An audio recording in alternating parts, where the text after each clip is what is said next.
Hey guys, what's up? This is Brandon Chen. I'm an author of manga, webtoons, novels, and video games. I asked you guys to leave some questions for me on the manga career, webtoon career, anything, my life, whatever you want. You guys left some questions on YouTube, so I'm just going to answer them. Number 1, how much of your time does this job take? How do you manage your time to finish the chapters on time and also have a social life? This person's considering to be a comic artist, but I'm worried that I won't have enough time to finish the chapters before the deadline, and also that I don't have time to work on my social life, friends, and family. I do have time for friends and family, but not as much as what most people would have. I work probably close to 80 to 100 hours a week, so I work 7 days a week, like most of the waking day. I sleep still decent amount of hours, sometimes not enough. Today I slept like 5 hours, so that, but you know, that's not every day. But yeah, I think I work like a ton. I work like, you know, most of my friends would say that I work like abnormal amount. Like I don't take vacations. I took 2 days off last weekend, and that already set me behind. So if I take any weekends off, like my whole schedule's like eradicated. So it's tough, you know. I think in order to pursue the manga and webtoon space, like seriously, like at least at the level I am at, which I do like 10 series. You don't have to do 10 series, right? So for most people, it's actually doable. Some people have managed to do a work-life balance. For me, I'm like obsessed with this. Like I'm like addicted to working. So to the point where I have to force myself to take breaks, you know? So it's literally my calendar. It's like take break. But yeah, I would say for me, it takes most of my waking day. For most mangaka in Japan, it takes most of their waking day. For webtoon artists in America, there's a little bit more leeway, so you could probably work a 40-hour week and be okay, probably, for some creators. I think it ultimately depends on how much you outsource, right? Like, for example, how do I manage to keep this YouTube video live while I'm also writing 10 series, right? The only reason I keep this YouTube video live is because I pay editors to edit the videos for me so I don't have to do it. So I'd say like it all comes down to how you manage your time. But it's definitely doable for sure. I'm still alive. I'm 26 and I'm somewhat healthy. So question number 2. For manga in particular, how do you set up panels to make sure that they're not a cluttered mess like early One Piece? And how do you make stylish action scenes that don't look confusing like Trigun or early Trigun Maximum? God damn, this comment is really roasting some of the goats in anime manga space. I would say the traditional early manga space, they used to cram a lot more panels into a page. And so the easiest way to avoid clutter is just by having less panels on your page, right? If you have 5 panels on your page, 4 panels even, the bigger images, it's just a lot easier to see. That being said, there's a lot less that you can convey in 4 panels versus like if you stacked 9 panels on your manga page, right? I actually literally have a class on this, on manga production, in my description where I go through everything. But, you know, long story short, have less panels. Long story short, have less panels and also simplify your scenes. If you have too much going on in a scene, like sometimes One Piece has a ton of stuff happening in a panel, you probably want to go with a bigger panel. But if you have a ton of stuff happening in a panel and it's a small panel, that's a lot of work on the mangaka side, but it's also very like a lot is going on visually for the reader, because it's like, wow, that's a really small panel. I gotta like lean in to look at what's happening there. It's a tough thing. So I'd say like simplify your panels, simplify how much is going on in your panels as well. Was Grubble taught how to fight with her fists, or is she an unarmed barbarian and just has an idea of throwing a punch? If you don't know who Gubble is, she is one of the main protagonists in my series Just a Goblin, which is a shonen serialization on Webtoon. It's a Webtoon original, very popular right now.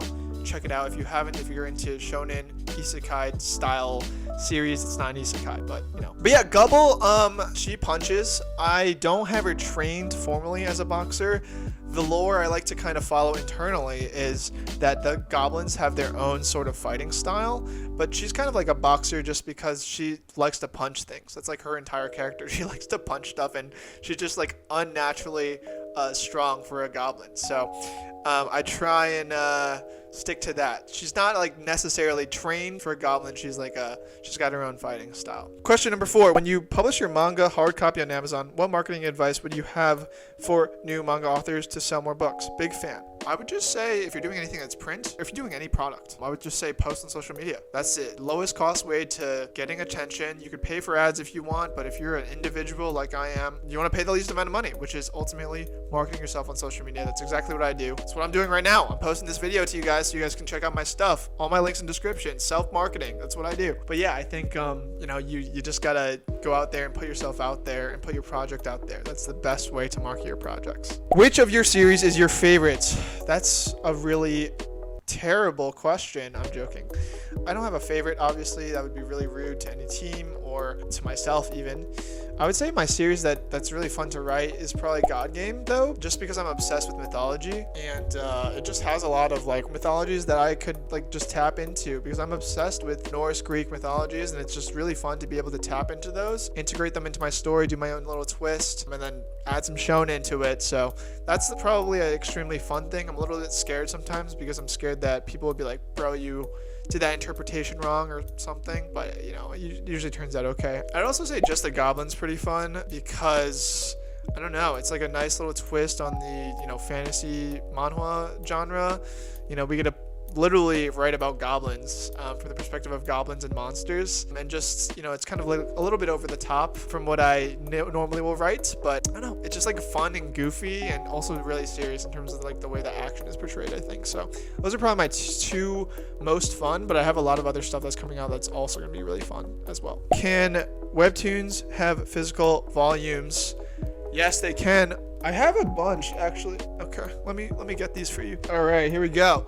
Shout out to Yen Press for sending me these, and I opened them yesterday. Here's the solo level. Can you see this? Solo leveling volume. It's a webtoon turned manga volume, webtoon volume, whatever, physical copy. The Boxer, which got announced for an anime, got the webtoon volume here. Tomb Raider King. This is on Tapas, done by Studio Re-Dice, who also did solo leveling, I believe. Webtoon series. The Worlds After the Fall, which is another series, very popular on Naver Webtoon. Also one that I have. So yes, long story short, they can be adapted to print. Is it better to work on one-shots or if your idea is too big, or just make it a comic? I would say if your idea is too big, you don't want to start off too big, guys. It's a bad idea. I would start off small. You start off small. One-shots are a great way to test out your idea, to test out your project, to see how it resonates with an audience. And then from there, you know, you can expand on something. But you always start off small. Don't start off with a one-piece concept. Ichiro Oda did not start off with a one-piece concept. Well, I mean, like, you know, maybe he did, but you start off really small, and then you build out the world from there. You know, you don't know how many chapters you're going to get. So usually it's way better to start off small than build out. That's my pro tip. What are some important parts when it comes to writing an arc? If you want to learn how to write, check out my writing class. It's in the description. There's also a book on manga called Manga in Theory and Practice, done by the author of Jojo's Bizarre Adventure, also linked in the description. I think when writing an arc, you know, you just want to follow the typical, what do they call it? 4-step writing journey or whatever it's called. You do that, there's the climax, you know, you're setting up, you're rising, climax, boom, and then resolution, right? I think that's a pretty solid way to approach an arc. I mean, you can see in every single manga series, like when they're approaching arcs, is like you got your like initiate a problem, or like you got like something that's happening that initiates a problem, you got the setup, it's rising up, you hit the climax of them trying to resolve that issue, and then boom, you know, it's resolved, and then they like unwind and prepare for the next arc. I think that's a pretty solid way to set up an arc, honestly. It's like pretty standard in terms of like writing, not just for manga and webtoons, but also screenplays and a lot of novels as well. How do you come up with the idea for your manga or webtoon story? Great question. I think I come up with these ideas just from living my life. Like, I really encourage a lot of people to go out there and just like, literally just live your life. And what ends up happening is ideas naturally come to you. You know, sometimes I'm watching an anime and I'm like, wow, that would be I know I'm getting a random idea right now. Sometimes I'm on a hike and I'm like, wow, I'm getting an idea right now. I just write these ideas down in a notepad. And then one time a publisher will come to me and they're like, hey, do you have any pitches for us? And I'll be like, yes. And then I'll take the ideas from the notebook. I'll flesh them out into something that's more concrete. I think that coming up with the concept, a one-liner concept, is not something that you can force. That's something that just naturally comes from life and just getting ideas and just being creative and thinking creatively. I think fleshing out the ideas from there can be done kind of in a forceful manner. And what do I mean by that? Like sitting down to write a chapter is something that you can do just like, you know, with raw effort, right? Same with fleshing out a concept. I think that with raw effort, you can flesh out a concept. But in terms of creating the original concept, I think that has to come naturally just from literally just like an idea. Eureka, boom. Like I came up with an idea for an invention. Same thing, right? You can't just like sit down and think, I want to create an invention idea. I want to create a story idea right now. And then like, it just comes to you, right? That's not how it works. It has to come to you naturally. So if a newbie who's unaware of how weekly serialization works gets an editor, will the editor help with any of the queries? And how does one get into this with all the prior knowledge? this is kind of a weirdly worded question. I would say if you don't know how weekly serialization works, the editor will obviously help you through the process. There's no way they wouldn't. They're not here to watch you crash and burn. They're here to support your success. So they would definitely help you. How do you break into the industry? Is that what the question is? Competitions. Competitions are self-publishing. Right now, it's like, Manga Plus is a great way to put your manga projects out there. Webtoons has a lot of contests out there. You can enter Japanese manga competitions in Japan that are international. You can also just post stuff on Webtoon Canvas, and editors are always scouring that platform to see what are the best performing and what are the most interesting that have potential. And you can go from there. Can you make a step on how to make a webtoon step-by-step from scratch to finished product? I'm going to be making a class on this because that's not something I can cover in one YouTube video, unfortunately. That's in the works. I'll let you guys know when it's out. If Just a Goblin were to get an anime, who do you think would best voice Nog? Dude, I have no idea. Maybe it would probably be like a female voice actress that can do like male voice. Like Naruto's voice actor, like the Japanese voice actor, is really good. Honestly, probably her. I feel like she could do Nog's character really well, because Nog is a character that obviously is male, but it looks pretty young, so it would probably work out for a female voice actress to do it better than a male one, honestly, for Japanese voice acting. So probably the voice actress for Naruto, OG Naruto, not Shippuden, like OG Naruto. What part of Japan are you from? I'm not from Japan. I'm in New York City. New York City, baby. Yeah, no, I'm not in Japan. I just enter Japanese manga competitions from the US. I publish with Korean publishers from the US. I'm a US boy, so. But yeah, ethnically I'm Chinese, so I'm not even like ethnically Japanese. I'm ethnically Chinese and Taiwanese, so. Sorry. Anyway, hopefully that proves to you guys also that you don't need to be Japanese or Korean to be working in the industries that I work in. You can just be whatever you want to be. Bring your perspective, just be talented, just be hardworking, and just bring everything you got, and you can make it happen. Don't let your race or ethnicity or where you come from inhibit your chances or whatever it is, right? Seriously.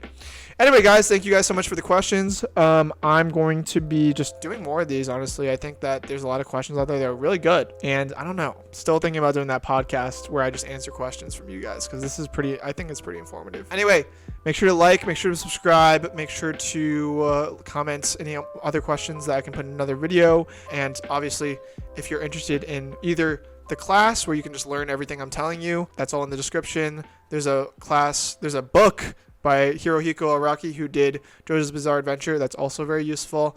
And also, if all of that doesn't help you and you still have questions and you're watching all my YouTube videos and you still need help, you can also just contact me for one-on-one coaching. I'm starting to do that where I just will provide advisory or mentorship or whatever for you guys, obviously, for hire, because I'm busy as but yeah. Anyway, I will catch you guys later on next week's video. That's it. Peace out. Oh, wait. Also, you can check out all my publications. That's my final plug. All my series. Just a Goblin, God Game, Bandit King, Mad Gate. All those series that are serializing right now. Description. Okay. I'm out of breath. Goodbye.